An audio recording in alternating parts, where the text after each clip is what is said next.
Hey, how you doing? This is John, and welcome to John's Long Box. Today we're looking at DC Who's Who Volume 16. This is the M's and the N's. You can see this is George Perez drawing. I recognize his line work anywhere. I haven't seen this, geez, I don't know how many years, but look at this. I love this color. Seems to be a lot of empty space in this. There's Mon-El. I love that. The inverted Superman colors. Night Girl. I don't know who that is. I gotta find out who that is. Morgan Le Fay, Negative Man. Again, the names are right on it, but let's look at the cover. Ooh, I don't know who that is. Got to see when we open that up who that is. Pretty cool. Oh, there's Night Girl. All right, so who's the girl with the moon on her chest? Who's that girl? All right, let's find out together. I don't know everybody. Okay, so here we got the letters page. Let's see the names. I don't recognize any of these names. I like to check out the names just to see if there's anybody I recognize. Here we got the list of legends that are contributing to this. Len Wein, Marv Wolfman, the glossary. Oh, George Perez, Dick Giordano cover. And here, what year exactly? 1986. All right, we do that for the cover. Here we got Mr. Terrific. That's the Terry Sloan, the original Mr. Terrific. Who drew this? Steven DeFastano and Romeo Tanga. This is one of the guys that I just kind of teased and made fun of my friend Mike. My friend Mike was into DC way before I was, and I kind of teased him. And he was just like, hey, he's a cool character. And you know what? I really like Mr. Terrific now, growing up. That hokey costume, everything about him is just cheesy and like wholesome at the same time. I just like, so he's like one of these guys. He's like Ozymandias from The Watchmen. He doesn't really have any powers, but he's just like physical perfection, and he's just like his thing is like being fair and I don't know, kind, I guess. Mon-El, and this is his girlfriend's Shadowlass. Art by Steve Leahy. I love the Steve Leahy Legion of Superheroes. Just such a great run. So he's from Legion of Superheroes. He's a Daxamite, meaning he's Krypton, I think, colonized Daxam. Correct me if I'm wrong. And so Daxam is filled with Kryptonians. They got Superman powers, but the thing is, they don't orbit a planet with the same radiations as our sun, so they don't have all the Superman powers. And furthermore, instead of kryptonite, lead kills them. So they're like isolated on their planet. Now Mon-El is allowed to leave because Brainiac created like a serum that'll suppress his lead, his allergy to lead. So he is Superman without the weakness. How powerful is that? That is just super cool. That is super powerful.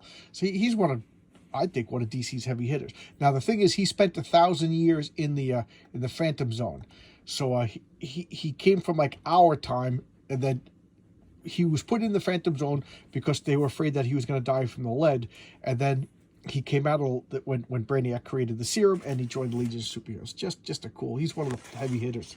And I love how, he has the blue cape instead of the red cape, and the red costume instead of the blue costume. So he's got Superman's inverted colors. Mongol. Who drew this? Oh, Jim Starlin. I guess Jim Starlin. His corner is the big purple bruisers, like Thanos. I don't know much about him other than that he's a Superman, a Justice League villain, and he's like a conqueror, and he could go toe to toe with Superman. I just love that Jim Starlin, that bulky, squarish figure. Pretty cool. The Monitor and the Anti-Monitor. These guys, nothing symbolizes George Perez original designs like these two guys. This is art by George Perez. I don't even have to look it up. They're the baddies and the goodies of the Crisis on Infinite Earths. And I gotta say, I like this design a little bit better. I don't particularly like this design, but at the risk of being mean to one of my favorite comic book superhero artists, George Perez, is I found his designs to be not that great. His designs to me always looked like a weird mix between science fiction and fantasy, and not enough superhero. If you get what I'm saying, then yeah. George Perez can take any existing superhero and make them look amazing and cool. But when he designs his own stuff, that very few exceptions, notably like Starfire and Cyborg, I really do like. There you go. The monocle. the ubiquitous monocle, because Marvel has a character named the Monocle too. It's just such a a fiendish villain look. The guy with the one monocle, fixing his monocle, right? Steve Irwin and Carl Kessel. I don't know much about him. Looks like he fights Hawkman, and he fires laser beams from his monocle. That's just super villainy in a nutshell. This I could tell is Bill Sienkiewicz before. Yep, Bill Sienkiewicz.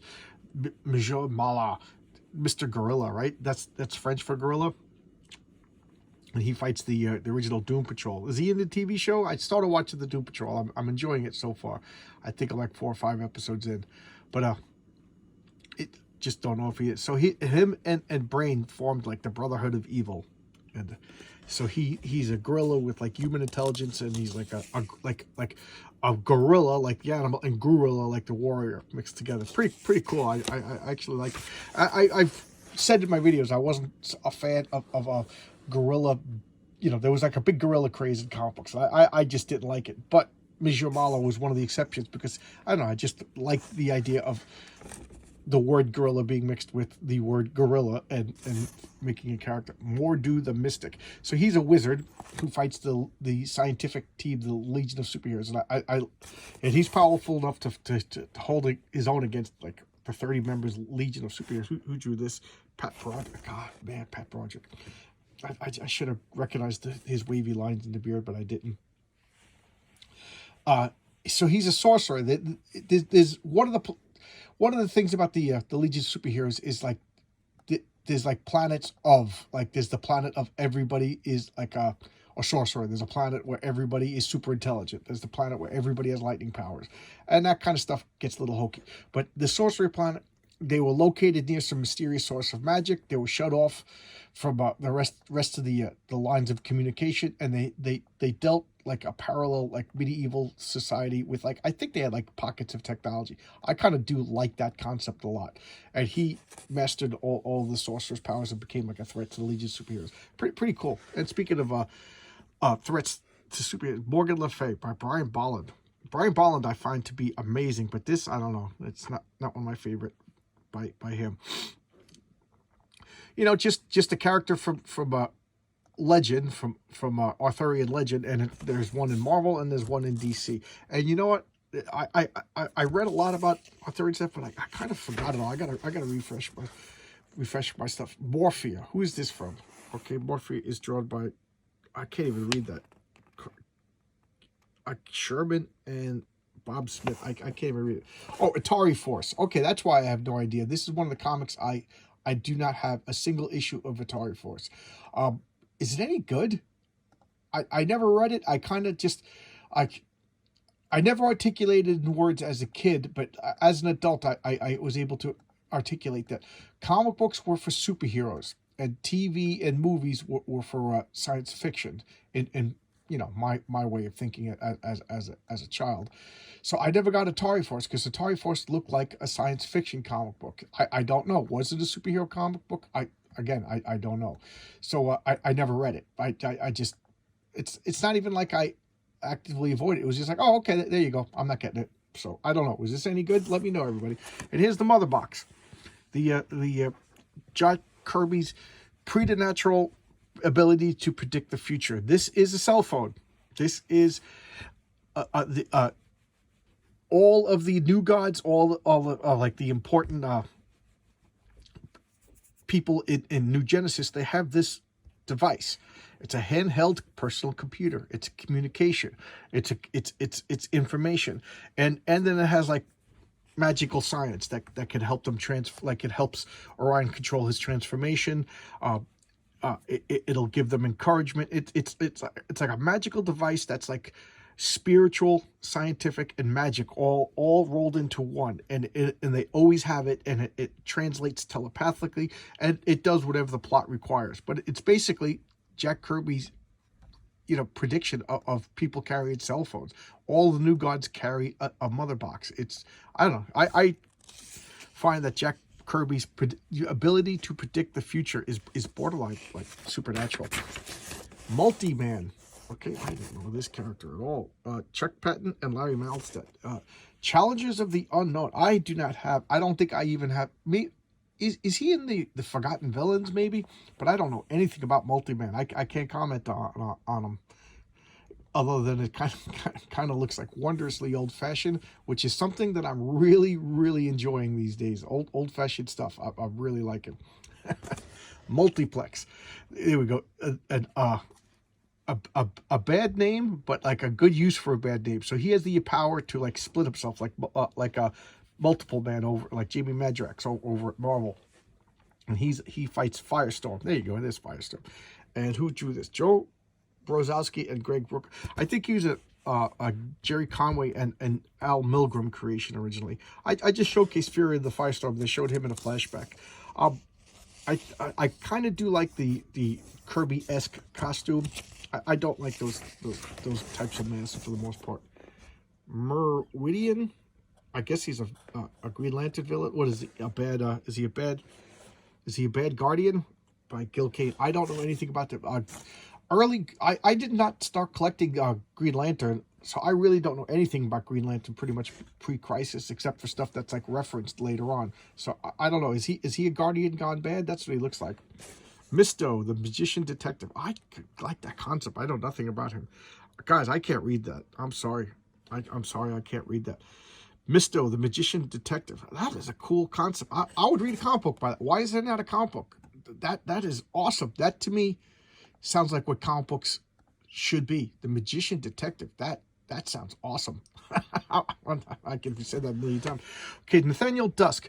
I said this a few times when I started my channel. I don't know if I brought it up, but I went through a phase of detective comics. So I bought a lot of detective comics, like Miss Tree. Now I can't even read it, but like and all of. I think what's inspired that was all of Ed Brubaker's true crime stuff. Just wonderful comics. And this was one of the comics that started it, Nathaniel Dusk, Private Detective. So I got to pick this up. And it's funny because even as a kid, I kind of like the idea of detective comics to the point where like I get disappointed in the modern super Batman. You know, Batman is just all powerful and he's not even a detective anymore. I want more detective Batman. I like when Batman's a detective. What do you want me to say? And who drew this? Gene Colan and Dick Giordano. I should have guessed that right away. I'm disappointed that I didn't guess this. Nebrios. Okay, this is Paris Cullins and Gary Martin. That's the only people who are allowed to draw him. They created him in the pages of Blue Devil, and this is the demon that created Blue Devil. Blue Devil was a stuntman wearing a suit. There he is. Oh, excuse me. And he broke out of an island, and Blue Devil foiled his schemes, and then Nebrios punished Blue Devil by trapping him into his devil suit. There you go. He was just there to service the origin and the plot of the Blue Devil. I don't know. Did he show up again? I'm sure he did. I can't claim to remember everything. What was I going to say next? Negative Man. Anybody watching the Doom Patrol show? I'm about 4 or 5 episodes in. So far, I'm enjoying it. It's really weird. Like, does it make sense if you haven't read the comics? I read the comics, so I feel like I've been explaining things to my wife. I'm mansplaining to my wife. And I feel like if you don't read the comics, a lot of it kind of goes over your head. But this John Byrne drawing the Negative Man. I always like the Negative Man. First off, I love that costume. That is just classic superhero costume. And then the bandages, nice touch. And he releases this Negative Spirit, who does not look like that on the show. He looks like a regular ghost. Negative Woman, you know. It always bothered me that in the Grant Morrison run, they created a character of Eleanor Poole, the nurse, to merge with why can't I even remember his name now? Larry Trainer, Negative Man. When they had Negative Woman already, Valentina Vostok, they should have brought her back and merged. I don't know. To me, that was natural. Necron, that is. Oh, who drew this? Who drew this? Joe Staton, Joe Staton. I'm really enjoying his work on E-Man. So this is Necron, and it doesn't say who. Oh, there it does. Joe Staton again. Wow, that's Joe Staton. That is cool. He's the demon that he fights the Green Lantern Corps. Okay, and then he was like the plot device of a crossover. What was it, Underworld Unleash? And he basically gave all like cheesy villains like revamps. So that at the time, I don't know if people remember, but the Riddler was like portrayed as like a little nebbishy little weakling, and then he turned the Riddler into like a big dashing muscular bad guy. So you know, it was a cool way for DC to fix continuity to meet the current thing. You know, they wanted tough guys. That is because again, bad guy brainy villains kind of gave way to brawny villains. So there you go. That was Necron's purpose. He was a MacGuffin. Nemesis. So by Dan Spiegel. See, he was like a secret agent. That was his power. He has no powers. He's like a Mockingbird or a Nick Fury. I love the pants. That is awesome. And I think he had the Brave and the Bold. So he a series of adventure comics. You know, kind of like a King Faraday or Nick Fury kind of spy adventures, which is cool. Nemesis Kid by Kurt Swan. Nemesis Kid was he had the power to like whatever power you had, he had the same power but better. Just cool. So he fought Karate Kid, and he had super karate better than Karate Kid because that's his power. He's got whatever power you got, but better. I just love that concept. As a kid, that was just such a cool idea. Neptune Perkins. Just a I don't know, a forgotten character for a reason. I like Neptune Perkins. This character is okay. Mike Clark and Bill Collins. Okay, so let's start at the beginning. He debuted in Flash Comics 66. Oh, there you learn something new every day. And he was in the All-Star Squadron and the Young All-Stars. So Roy Thomas, who I said a million times, is a walking encyclopedia of all things comic books. So the Crisis on Infinite Earths happened, and for those of you who are new and don't know what I'm talking about, the Crisis on Infinite Earths was like one of the, I think it was the first DC cross company wide crossover, meaning it affected every comic book that they published. And what it was it was a way to fix the continuity of DC, which to me didn't need fixing, but that's a whole other story. And I think the Crisis, it succeeded in one of its two purposes. It increased the sales of DC's, but it failed in that it did not make the continuity of DC easier. It actually made it more complicated because people just, rather it was a soft reboot. They should have just started every comic book by one, no stories happened, and start all over. But they wanted to keep their favorite stories and get rid of this. So, it was destined to fail. But it did work in that it got guys like me to read DC comic books because it kind of made DC more like Marvel. So there you go. And what he was pulled out of obscurity and then reinserted into the DC continuity to replace Aquaman. So all of the Golden Age stories by Aquaman were now by Neptune Perkins, but we all know it wasn't really. So it kind of made more problems than it fixed. And there you go. And then the comic The Young All-Stars was created to fix holes in continuity. So you had Iron Monroe was the Golden Age Superman, Neptune Perkins was the Golden Age Aquaman, and then what was the Flying Fox was Batman, and it just didn't work. I like the comic, and they could have just made up the comic and told stories, but instead they tried to just fix continuity, and you can't do that. All right. New Genesis. New Genesis is a Jack Kirby creation. Yep, and we got Jack Kirby, Greg Dixon, and it is the good planet that fights the evil planet of Apocalypse, and it's biblical themed rather than mythological themed. The Eternals for Marvel was mythological themed, but New Genesis was biblical themed. And this is supposed to be heaven, and Apocalypse is supposed to be hell. Superhero versions of it, and I never read the original Jack Kirby stories, and that's a big hole in my collection that I'm working on fixing right now. I read like everybody else doing it because I jumped onto DC later than Marvel. I started reading Marvel like around 74, 75, became a full-on collector around 78, but at DC it wasn't until 85. So, this is a little before my time. And here's all the characters for New Genesis. Jack Kirby, guy was a machine. His some of the bad guys. I don't know. I got to read the original. The New Olympians. What is this? I don't know any of these characters.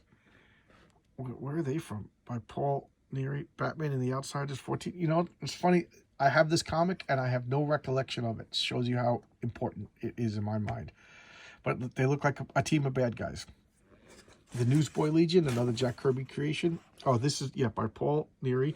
This is by Jack Kirby, Carl Kessel. This was a big deal that's kind of forgotten about, but back in the 40s, there was a lot of like little kid gangs that helped, you know, that accompanied superheroes, you know, and were like support. We had the Newsboy Legion. What was the Daredevil, the original Daredevil, who had the red and black costume? He had a bunch of kids, like the scouts, that helped him. And that's such like an old-fashioned like Bowery Boys kind of thing. You don't really see it too more. And that's something Gordon, Bill Gordon, and he becomes the Guardian, so he's like the superhero who protects the ball. It's so old-fashioned. Oh, Night and Fog. Okay, that's the S&M girl from the cover. Who's that? That's Arvel Jones and Sam Grenier. I know nothing about them, even though, okay, All-Star Squadron 44. All-Star Squadron, it looks like Hitler, you know, Hitler chicks. I know nothing about them. I have those comics. I read those comics, and I have no recollection. Guys, when you read as many comics, you can't remember everything, you know. I have no recollection of Night and Fog. All right. The Night Force, I just read this like a couple of years ago. This is by Gene Colan and Bob Smith. Night Force, this guy may or may not be like an evil manipulator who you know, runs the team. And they're just like operatives that go around and solve mysteries and everything. It's all right. To me, it seems like a B movie. Yeah, it would be like a B movie if it was made into a comp. Night Girl. I always liked Night Girl. I thought it was a cool costume. And this is Terry Austin. Okay, pure Terry Austin. She has like super strength, super vulnerability, and, you know, super strength, but only at night. So during the day or near a sun, I imagine, and that could be a liability. You know, I think in space she would be more powerful because just stay away from suns. But what do I know? But she got rejected, and she's in the Legion of Substitute Heroes. I think she's pretty cool. Nighthawk. Oh, a great name for a cowboy superhero. Great costume. Marvel has a Nighthawk too. Western Comics #5. Who drew this? Leonard Starr, another guy who doesn't really get the accolades that he needs. I don't know much about him. I avoided Western Comics growing up. I do not have any comic books with him, so I can't talk about him. Pretty cool looking though. Out of all the Western guys, like Jonah Hex to me is just like a pure Western guy. You know, he doesn't have like superheroic powers or anything like that, or costume or anything. So Jonah Hex like doesn't fit in that character. But like the costumed Western guys, I gotta admit, this is a pretty cool costume. That's probably my favorite out of the costume cowboys. And Nightmaster, a fantasy superhero with like a magic sword. Pretty generic, if you ask me. Where did he show up? Showcase number 82. And who drew this? Charlie Weiss. Charlie Weiss is amazing for fantasy stuff. Funny, look, you can't get more simple than elegant than that costume. You know, just blue bodysuit, red cape. And he has a magic sword. And then he became like the leader of the Shadow Pack, that short-lived Bill Willingham. It was like all the magic DC characters formed a super team. I like that comic. That's one of my early showcases. You don't see that too much anymore. That team, I wonder what happened to him. But anyway, funny story about this is a coworker gave me a brown paper bag stuffed with comics, and there must have been like 30 or 40 comics in there, and one of them being this, and this was the only one that I dared take. The rest of them were just moldy, like literally moldy and smelly, and I didn't want them anywhere near my comics. But this one was salvageable. So out of like a stack of 100 comics that was gifted to me by a buddy at work, this was the only one. And I'm like, yeah, thank you. You know, I didn't want to be a jerk, but I didn't even bring them into my house. I took this one up because this one was bagged and boarded. All the rest of them were just like, they actually felt like slimy to the touch. And I didn't even bring them in the house. Threw them away. New Teen Titans, Blue Devil, The Outsiders, All-Star Squadron, Firestorm. That's great, Firestorm. Legion Super, excellent. So you go. This is the newest issue of Who's Who. I haven't done it in a while. And I'll see you guys tomorrow with another video. I didn't do Sunday comics. My sleep schedule's been off. I woke up and I had to rush to get to my game meetup. And then when I came home, I was like, it's too late to do Sunday comics. So I'll see you tomorrow with another video. And thank you guys. I appreciate it. Keep the comments coming. I love it all. All right. See you tomorrow. Bye-bye.